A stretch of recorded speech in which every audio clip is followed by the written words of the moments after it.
everyone, and welcome to another episode of The Coach's Couch. I'm your host, Nikit Harun, and today our guest is amazing person. She started freelancing as a brand strategist, content marketer, and copy and content writer, and today working with agencies with end clients alike to scale up their businesses and build their brands. Let's welcome Amruta. Hi, Amruta. How are you today? Hey Nigat, I'm good, and thank you so much for having me on the Coach's Couch. Thank you very much for joining us today. And Amruta, tell our audience more about you, and can you share about your work and your journey? Okay, I freelance. I'm a freelance consultant right now. I focus specifically on the strategic part of a project. So whether it's brand strategy, it's marketing strategy, content strategy, or actually executing the content, that's writing it down. That is what my focus is. And I have been doing this for 13 years now. I started off as a copywriter, content writer with agencies.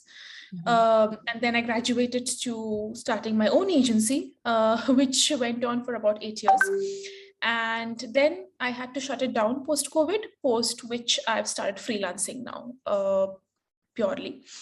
And because of that, it gives me the flexibility to work with agencies as well as end clients. I'm able to give agencies the support they need in terms of copywriting freelance jobs, in terms of strategic consulting for their clients. And for end clients, I'm able to work with the clients who have a team in place and they need somebody, like they don't want to hire a full-time head of marketing, but they need somebody to give some direction, some strategy to the team. And I'm able to work with clients who need entire projects managed. So it gives me that flexibility. Amruta, now I would like to know where exactly you are located. I am in Dubai, I think, which is one of the most amazing places, amazing cities in the world, literally. And busiest metropolitan city. Absolutely, yeah. So do you work online as well? If a client who is not in UAE, can you work with him or her as well? Yes, absolutely. I used to do quite a few one-on-one sessions with clients in the US for their personal brands. So I've worked with a lot of solopreneurs to basically identify their niche, to figure out their audience, their messaging, and all of it. Now that, of course, those were sessions, more of coaching kind of sessions where I just took them through the entire process and the execution they did on their end. But of course, I can always execute also. I can, do sessions. I can do projects. That's not an issue. So what are the services your company provides? So I freelance, so there's no company, but I purely from what I do is starting from the brand strategy, which is giving the brand a voice, giving the brand a place in that particular industry. So outlining their positioning statement, the mission, vision, values, what does the brand stand for, who the audience is, what is the brand personality like, the tone of voice, so how should the brand speak, what should the language be, all of those things, that is what I put in place. Now, that can either be through where I do the entire thing from start to finish and the client doesn't have to do anything at all, or it can be sessions where which is more for, I guess, startups and solopreneurs, where I lead them through the process and they can do the execution at their end. So it becomes like a teamwork kind of a thing. So that is one thing.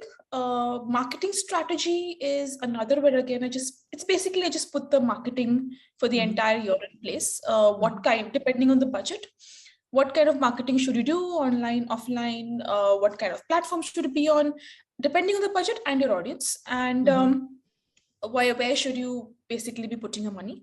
I'll give you the plan for it. Content strategy or content marketing is where I will focus only on the content part of it and the organic growth of it. We will not consider the paid aspect in that, where it's only about putting out content. What kind of content are you going to put out? It's webinars, ebooks, articles, blogs, videos, audio. If you're going to do audio, then what are your options? If you're going to do video, what are your options?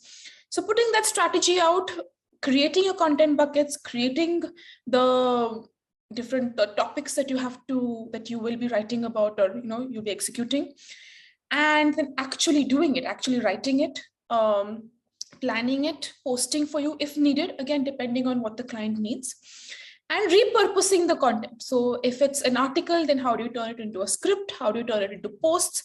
How do you turn it into, say, an audio file or something? Depends on, again, what the requirements are like. So that I handle all of that.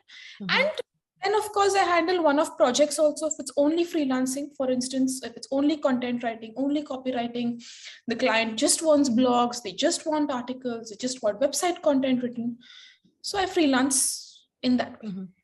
So you work on all platforms, whether it's TikTok, Instagram, social media like Facebook or LinkedIn as well. So everything covers up in here when it's come for the content. Pretty much, yes. When it comes to content, yes, everything. Then again, so when you say now Facebook, for instance, if you say, I suggest to the client what they can do on Facebook. Like, for instance, if they're looking at, if the budget isn't much and looking at more of organic growth, then you go for Facebook groups as versus paid ads. So creating a group will give you your audience. You can do a lot within the group, and there is a lot more organic growth than if you do a page, for instance, because when you have a Facebook page, you're going to have to promote it in some way, and the paid aspect comes there.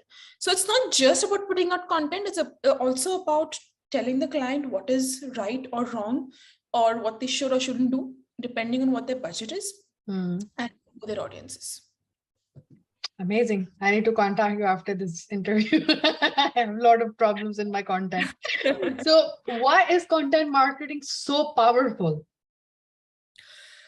Wow. Okay. Let's breathe. So content marketing is powerful because so what happens, Nigat, is a lot of people, when they go for any kind of marketing, they do paid ads, they do events, they do any of that. It's only the initial connection that you have with your customer, right? With your audience. If I do an event, I go to a networking event, I do an event of my own, I do a trade event, I maybe run ads somewhere, whatever kind of marketing I do, it's just the initial contact. What happens after that? Why should that person buy from me as a business person? There's so many, and especially in today's day and time, there is no monopoly out there. Rarely, if at all, there is some unique original concept, but that rarely happens. Most of the time, you are doing something that 100, 200,000 of the people are already doing.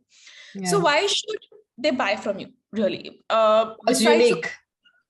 What's unique? And besides the cost, you don't want to fight on a couple of dirhams here and there. That is not what you're here for. But what is unique is you as a person. It's your journey. It's what has led you to this point. And your journey will always be different from somebody else's journey. And that is what content marketing helps you do. It helps you get the story out. It helps you get your journey out. It helps you get what sets you apart and what do you do that's, maybe a little bit different, a little bit unique. What aspect to it? Why are you so good at what you do? It helps you get that story out in different ways possible. And in whichever, whatever kind of platform makes you the most comfortable. So if I am comfortable on video, I can choose to start with that. If I'm comfortable writing, I can choose to start with that. If I'm comfortable just speaking, there are options for that. So again, there is no hard and fast way of doing it. There is no that this is the only right way of doing it. There are a lot of options, and it gives you doing content marketing gives you the chance to actually meet your audience, to introduce yourself to your audience in a way that nothing else ever will, which is why it's so powerful, because it is like speaking to your customer on a one-on-one basis. If you can sit down and speak to them for an hour, half an hour, how much likelier are you to convince them to buy from you? So that is what content marketing gives you. So how does content marketing add value to your business? So it gives you, so it's the only way that you can organically grow your business. Okay, the organic way. Yeah. Organic way, the only way. Everything else is paid.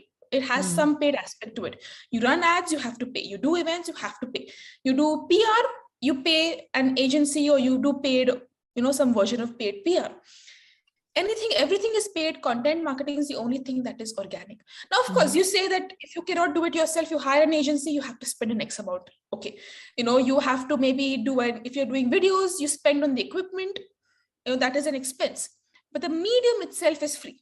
Now, what you spend on, now I can use my iPhone and I can put out videos. Those will work just as well as if I buy an expensive camera and do it. It's up to me how much I want to spend or whether I don't want to spend at all.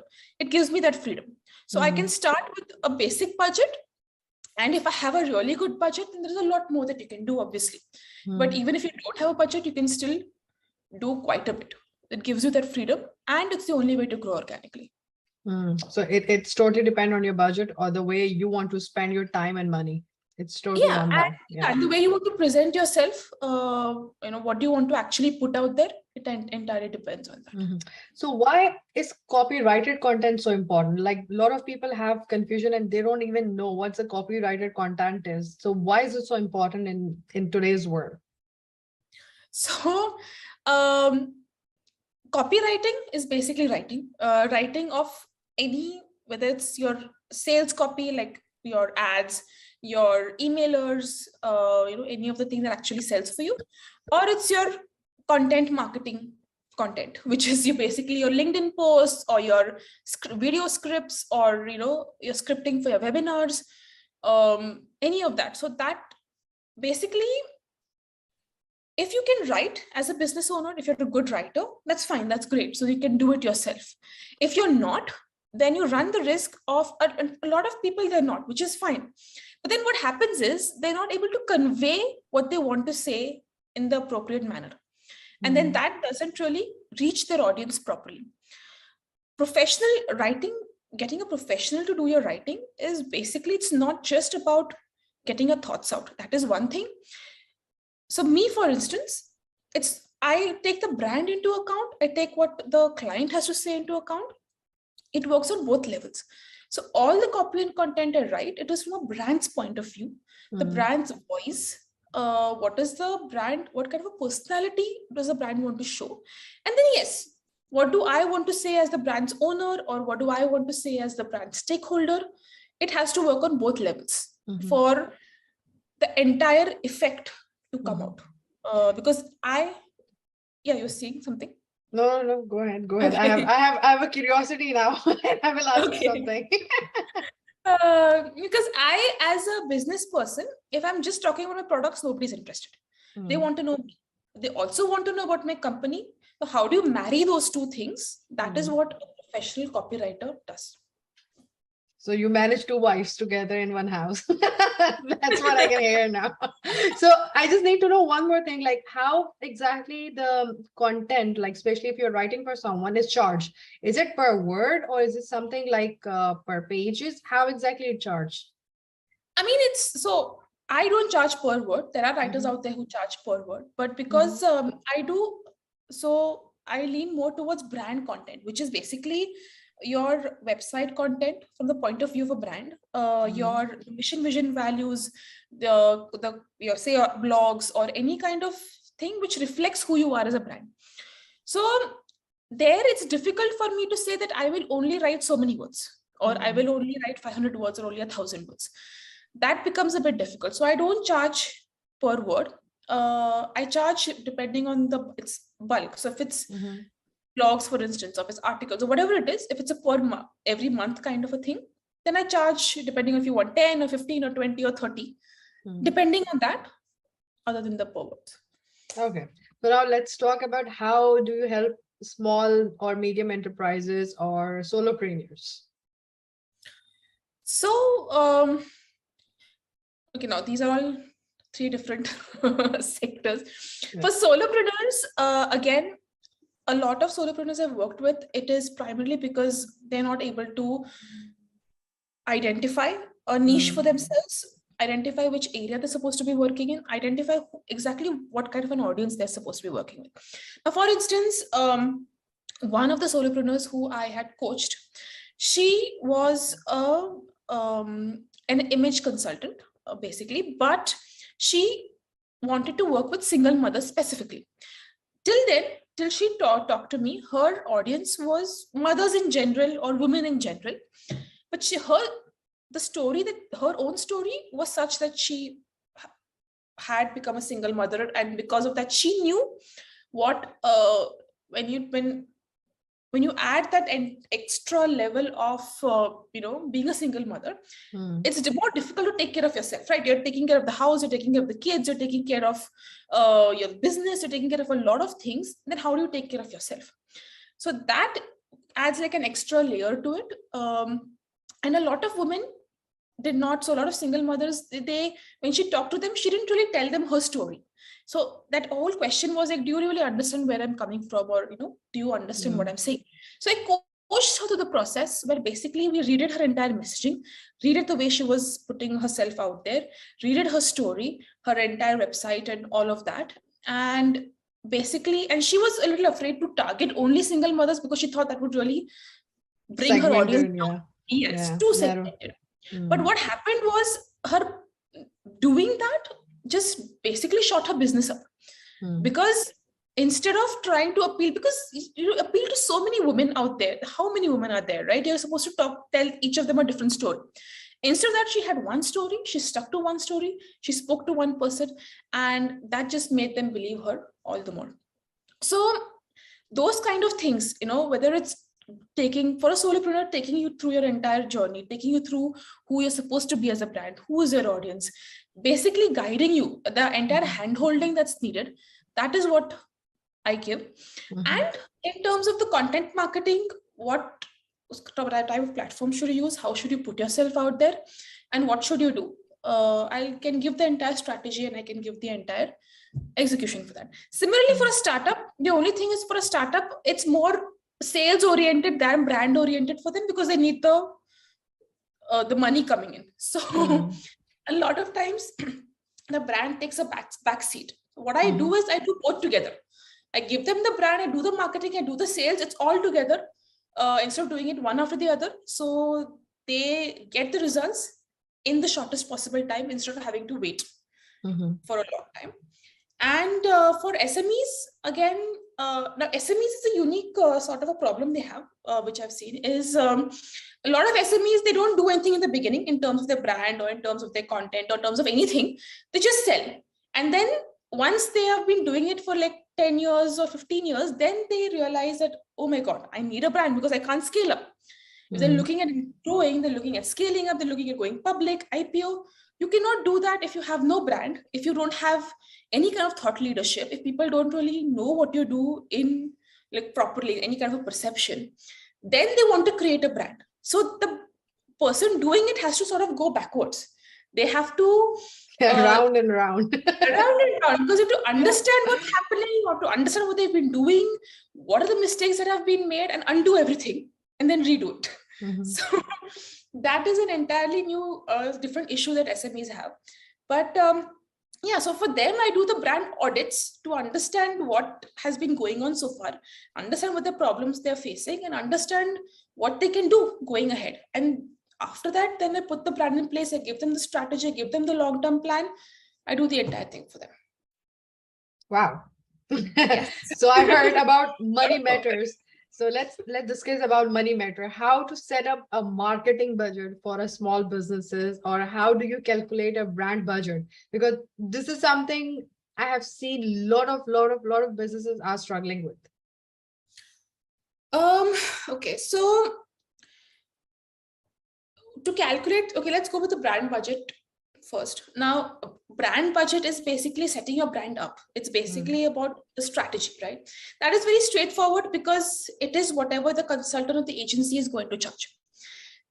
About just, give or take, depending on who the agency consultant is, you would have to put about, say, 7,000 to 10,000 dirhams aside to put the entire strategy in place.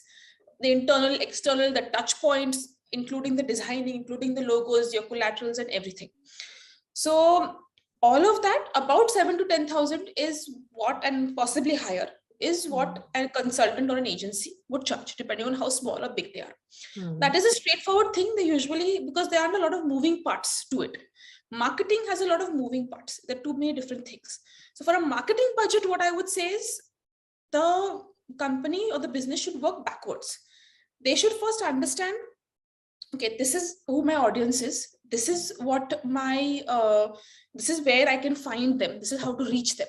Once I have that information, then what is the minimum amount that I can spend on that?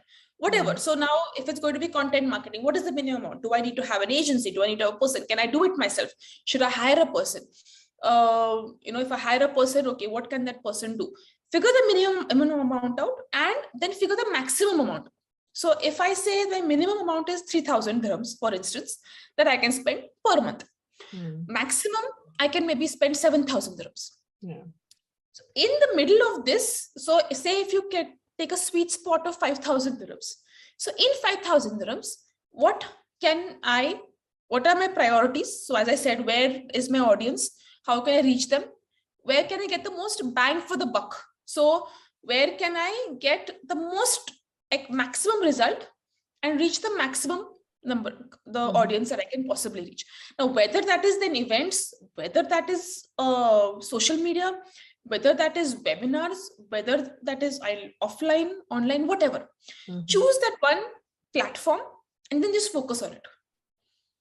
Then I would not say don't diversify too much. If you have a very specific budget and if it's not a very high budget, don't diversify too much. You'll get the most audience, you'll get the most response. Stick to that one platform, whatever it is. Spend your money on that platform. Then as and how you get the people on board, you get the customers, you can go broader. Perfect. I guess a lot of people will have an answer now, how to budget the marketing, especially. So what are the benefits of writing an ebook? Because I heard that you even help out for the ebook. So what are the benefits of them? So an ebook is a very niche kind of a thing. So if it works for your specific industry, like for instance, if I'm selling scarves, an ebook may not make sense for me because who's going to read about scarves? So that is mainly for the B2B sector. That is mainly where your audience wants that information very badly. That is when you write an ebook. So for instance, if I am talking about lead generation, that is something that my audience would really want to know how to do what are the options for lead generation. I could write an ebook on that because they want the information. And if there's a lot of information and I cannot just put it into posts or I can't just put it into an article, it's just too much to talk about, then I give an ebook. So that's a basic requirement for an ebook. If your audience has to be interested in reading about it or listening to it, because it can be an audiobook also, and they really need, it has to be a really big pain point for them that I need this information right now. And the information has to be like enough to fit into a book, basically. If it's not enough, if you can just fit into an article, then don't go the ebook way. So those are the basic requirements. And yes, doing that because it always increases your credibility as a person, as a service provider, because you have written a book, your people are buying that book for whatever X amount, they are buying it, following it, and they are then talking about the results that, yes, I have seen these results. This is what's happening. And after that, and this is always, an ebook is always also a way to upsell, right? I buy your ebook. I love what you're talking about. I'll buy a course. If you're a solopreneur, say, or I'll buy your 5-day program or whatever it is that you're selling. So that gives you a way to upsell. It gives you credibility as a service provider, and that trust factor just increases. Okay, so do you need any specific skills to make an ebook? Like if I want to make an ebook for myself, I'm a coach and I'm planning to do it. So do I need a specific skills for that, or you can help me out in that part as well? No skills. I mean, if you are writing it yourself, then as long as you can know how to write. But if I'm doing it for anybody, then there is no specific skills. You just need to be the expert in whatever your industry is, because I will not be an expert in your industry. So you would need to tell me those points and those kind of things that other people cannot put into a book. And I will do the writing. So that is the only thing that you need to have. Nice.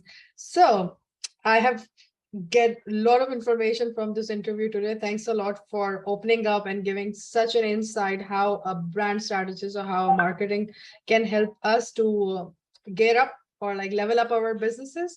So any advice do you want to give to our audience today? Advice. Wow. Okay. So You're my guru. I wouldn't go that far, but as far as advice goes, it's so when it comes to creating a brand, when it comes to create a marketing, and what I've always seen with anybody, any kind of business, big, small, the first instinct is always to go with sales. The first instinct is always to say that, okay, I will do this, it's going to bring me sales, which is okay if you are really, really strapped for cash. But even to those people, I would say that get the basics of your brand right. You don't have to spend a lot. You don't have to, like spend all your money over there. But it's not difficult to find that information online, the basics, at least get the basics right.